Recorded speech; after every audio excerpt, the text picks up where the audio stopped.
Okay mga ka-farmers, good morning. So, today update ko lang kayo sa kalagayan ni Storm. So, ika 116 days niya na ngayon and yet hindi pa rin siya nanganganak. So, bali nung ika 114 days ng gabi, nag-inject na ako ng Lutalize. Then, after 30 minutes, nagkaroon siya ng labor.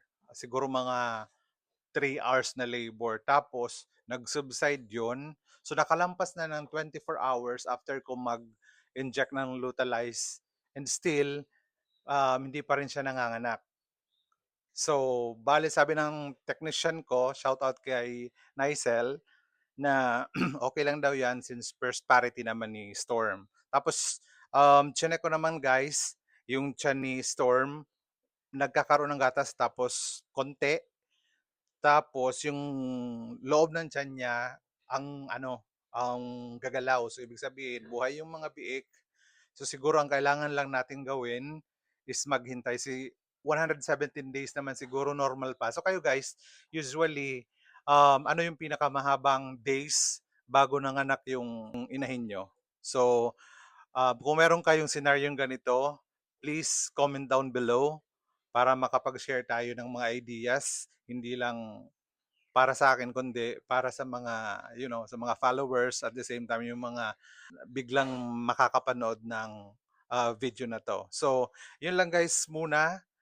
I'm gonna give you update pag nanganak na si Storm. And sana nga manganak na siya kasi ang hirap na makita siya na ganito. Gusto kong pakainin. Kayo ba guys, pag lumampas na ng 114 days, pinapakain nyo na o hindi pa din?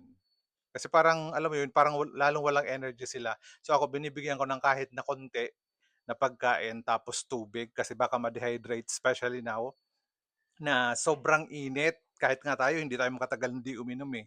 Sila pa kaya eh wala silang way para mailabas yung pawis nila. So proper dapat meron tayong proper ventilation at the same time, yung access ng water sa kanila para mas okay. And then ito nga, nilagyan ko ng ceiling fan just to be sure na hindi sobrang init at maiwasan yung heat stroke sa aking alaga. Kasi nowadays, ang dami kong napapanood or nababalitaan hindi lang sa Facebook, sa YouTube, kundi pati dito sa mga maliliit na farm na may namatay na mga inahin dahil sa heat stroke. So, mas maganda guys, agapan natin yun kesa naman mapunta sa wala yung pinaghirapan natin. At the same time, naging close na tayo sa mga alaga natin. So, aminin man natin hindi, masakit yon para sa atin.